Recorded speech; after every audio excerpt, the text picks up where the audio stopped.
Hi, Mystery Recapped here. Today, I'm going to explain a sci-fi thriller movie called The Man from Earth. Spoilers ahead. Watch out and take care.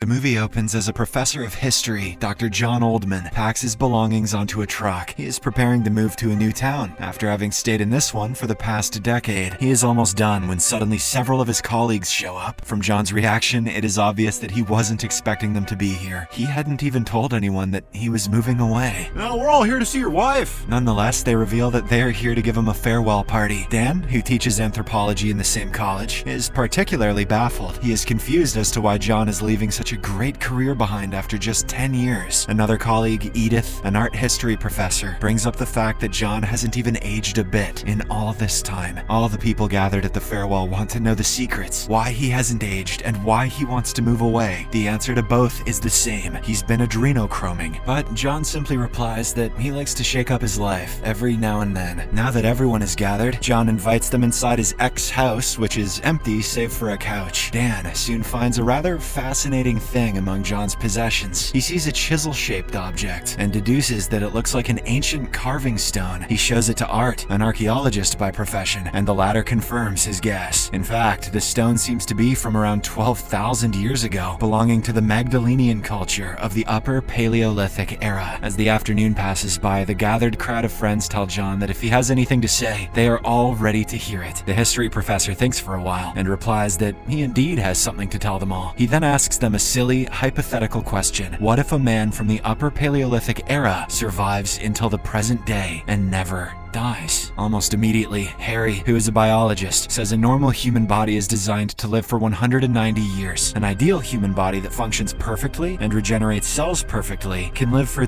thousands of years or even longer. Harry further says that many things are possible, even if we do not have knowledge about it currently. After all, there was a time when Columbus went to find a new route to India, and everyone called him a madman. There's a slight difference between getting on a boat and living for eternity, but we'll give him a pass. Upon hearing this, John decides to reveal his secret identity to his friends. He boldly claims that he once sailed with Columbus. Everyone was pretty sure that the Earth was flat during those days. In fact, he too thought that their ship might fall from the edge of the Earth at some point. John's colleagues look extremely surprised by his strange statements. The history professor then adds that he is actually from the Paleolithic era. To break the tension in the room, he makes a caveman-like grunting noise, and everyone starts laughing. Oh, we get it, John. You're just stupid. Sandy, a junior historian who had gone to the kitchen, comes back and asks what happened. Harry jokingly replies that John is claiming to be 14,000 years old. Rather obviously, she doesn't believe his story and tells him to stop joking around, but everyone finds the whole thing interesting and wants to listen more. John continues that every 10 years or so, people would start to notice that he doesn't age. So he moves on and goes to a different place to start a new life. In the first part of his life, he aged only until about 35 years, but ended up leaving his tribe. Everyone around him saw that he never aged and thought he was stealing their lives to stay young. Furthermore, he says that the first 2,000 years were cold. With time, the glaciers started melting and the sea started to get visible, eventually separating the land into different continents. Art, who is carefully listening to this, points out that these are all basic things that everyone learns in science books. John agrees and says he was able to recollect his memories through such books. Without them, it is impossible to remember every detail for the past 14,000 years. Linda, an archaeology student, then asks if John was ever curious where we all came from. The latter replies that during the early part of his life, he would look up at the sky and wonder if there's some man up there controlling the universe. After this, John's colleagues start asking him many questions, and he keeps answering all of them. Then, one of them inquires why he's telling them all this after keeping it a secret for 14,000 years. John earnestly replies that he wanted to say goodbye as himself, and not what they thought he was. Besides, after dinner, I'm going to kill you all. Suddenly, Linda wonders how come he doesn't remember where he was born exactly. John has a simple answer to this one. He migrated from plains to forests to mountains, tundra, canyons, and whatnot. But now, all of these have changed. Covered by freeways, buildings, and urban sprawl, there is no way he can bypass several millennia worth of change and simply remember the world as it was 14,000 years ago. As John keeps going with his recollection, his friends start to be divided into two groups. Most of them find his story amusing and in line with the actual history of the world. Art and Edith, on the other hand, start getting more and more irritated with the whole thing. The archaeologist thinks John is to simply making up fables based on things you read in some books. Meanwhile, Edith gets worried that her longtime colleague is starting to lose it mentally. Despite the duo's protestations, is that a word? John continues and says that sometime later during his life, he headed to the east. The directions hadn't been named yet. He simply traveled towards the sun, thinking it might be warmer there. By the start of the Bronze Age, John had already gotten the hang of moving alone and fitting in where he wanted to. He followed the trade routes from the east, traded copper, and learned new languages as he went. Moving on was easier as a hunter-gatherer, but became difficult as villages merged and civilization grew. He had to learn some tricks to keep his gift hidden, and even faked his death a couple of times. As centuries passed, he gradually continued moving east until he finally came to India. His arrival coincided with the presence of Buddha, whom John refers to as the most extraordinary man he's ever known. The Buddha taught him things that he never knew about before. John ended up staying and learning there until the great figure passed away. Moments later, another one of John's colleagues, Dr. Will Gruber, a psychiatry professor, arrives at the spot. The others quickly give him a brief explanation of everything they've heard. Will is an old man suffering from several health issues and sits down on the couch. He initially takes things at face value and starts asking questions through the lens of psychiatry. He inquires if John has ever been seriously ill in his enormous lifetime. The latter replies that in the last 100 years, he has had typhoid, yellow fever, smallpox, and even survived Black Plague. The obvious question arises: if he had smallpox, he would have scars on his body. Show us your dick, John. In response, John says that he is always healed completely and doesn't get scars. Harry, who is the only one with a funny bone in his body, jokingly asks what John does in his free time. But it is a good question, as having such a long lifespan would mean a lot of free time. John answers that he faps a lot, and he studied in his free time, which is why he has 10 doctorates over a span of the last 170 years. He says that he got his biology degree in 1840, but the knowledge was not so vast at that time. Upon hearing this, Will gets really irate and recalls a statement someone had told him earlier. Some of John's earliest tribe people feared that he was stealing their lives. Will asks if John knew for certain that he wasn't actually doing so through some unconscious magical power. After all, there have always been legends of vampires who drink the blood of humans and take their life. To everyone's utter horror, Will takes out his revolver and points it at John. He says that this will help him see if John actually dies or not. Never question an elementary school teacher. The latter quickly points out that he never said that he was immortal. Will insists, saying a shot to the arm will let them see whether he heals or not, but everyone urges him to drop the weapon, and Will eventually does so. He seems extremely flummoxed by the whole story and quickly leaves the house, saying he has work to do. Meanwhile, Art reveals that Will's wife passed away last night after a lengthy battle with cancer. This makes John feel bad, so he runs to the old man to apologize. He finds him not too far off from his home and offers his deepest condolences. Will seems to have calmed down a bit and leaves after handing John the revolver. The history professor later sees that there's no bullet in that gun, which amuses him. As soon as John comes back inside, everyone says that they want to hear more. Only Edith seems to be growing more and more worried about his mental health. John then tells them that he once met a man in the 1600s that he thought had the same gift as him. The two sat down and talked about their lives for 2 whole days. It was all pretty convincing, but they couldn't believe each other. Eventually, they parted their separate ways, agreeing to keep in touch. John recollects that 200 years later, he thought he saw the man at a train station in Brussels, but lost him in a crowd. This is when the conversation turns to everyone's favorite topic, religion. Dan asks if John is a religious person, and the latter says he isn't. John quotes French scholar Pierre-Simon Laplace and points out that he doesn't need any hypothesis about how the world came to be. Then Dan, who's totally hellbent to start a fight with his religion talks, asks if John has ever met any biblical figure. John says, "I guess you weren't listening when I told you about my bender with Buddha." The mood in the room goes intense, and John cautiously says he has. But he asserts that they should skip this subject, as it's too controversial. Plus, he swore he would never tell anyone that he used to give Satan blowies. Everyone in the room is Christian, but some are more devout than the others. No one, however, believes in the Bible as deeply as Edith. Dan urges John to tell them about the early days of Christianity and how it started. The latter eventually gives in and drops a bombshell. He says that the entire Bible is mostly a myth and allegory, with some basis in historical events. This makes Edith really uncomfortable, but she doesn't say anything for the moment. Following this, John tells them that when he met Buddha, he was hugely influenced by the great man's view on life and suffering. When John eventually returned to the Mediterranean, the Roman Empire had already grown to unseen heights. He didn't like that the whole civilization had become a giant killing machine, so he went to the Near East, thinking that he should pass the Buddhist teachings in a modern form. Suddenly, Edith scoffs out loud, saying her colleague is claiming to be Jesus Christ. John doesn't deny this, but says Jesus was simply a human being who was forcefully made into a godlike figure. Although Edith seems gobsmacked by this, Dan tries to entertain the possibility and asks about the crucifixion. John says that he blocked the pain from his limbs through an ancient technique that he learned in India. He also learned how to slow his body process down to the point where they were undetectable. They thought he was dead, so his followers pulled him from the cross before hiding him in a cave. Eventually, John healed and his body slowly came back to normal condition. He attempted to go away undetected, but some devotees who were standing nearby saw him walk. He tried to explain to them, but they were ecstatic and too eager to believe in miracles. This is when Will comes back and apologizes for his behavior. The others catch him up to speed with the latest development, John's bullshit. Just imagine you visit a friend's house and he is casually claiming to be Jesus. Seeing poor Edith breaking down in front of everyone, Will intervenes and says this story must now come to an end. He is afraid that John needs some serious professional help. But in a rather dramatic fashion, John stands up and says that he was simply making up a story. He wanted to see how far he could stretch his false claim of being 14,000 years old. When his friends started asking questions, he began enjoying answering them, and the story kept growing. Everyone gets relieved, especially Edith, and soon they all leave for their homes, one by one. However, Sandy, who loves John, decides to stay back, and the duo leaves everyone on the front porch. It is revealed that Sandy still believes in whatever John said. She inquires how many times he has changed his name. The latter reveals that he has never changed his name, but shuffled between several surnames. About 60 years ago, when he was teaching at Harvard, his name was John Thomas Partry. Suddenly, Will, who is using the bathroom, overhears this conversation. He is shocked as John Thomas Partee was the name of his estranged father. Will approaches the duo and asks whether John taught chemistry at Harvard. The latter says he did, but Will still refuses to believe this. Then John tells him that his wife's mother's name was Nola. Will, who had never told anyone his mother's name, breaks down upon hearing this. John adds that when his and Nola's son was young, they had a pet dog named Wolfie. Will becomes very emotional as that was the name of his pet growing up. The shock of this revelation is so huge that the old man ends up passing away by heart attack.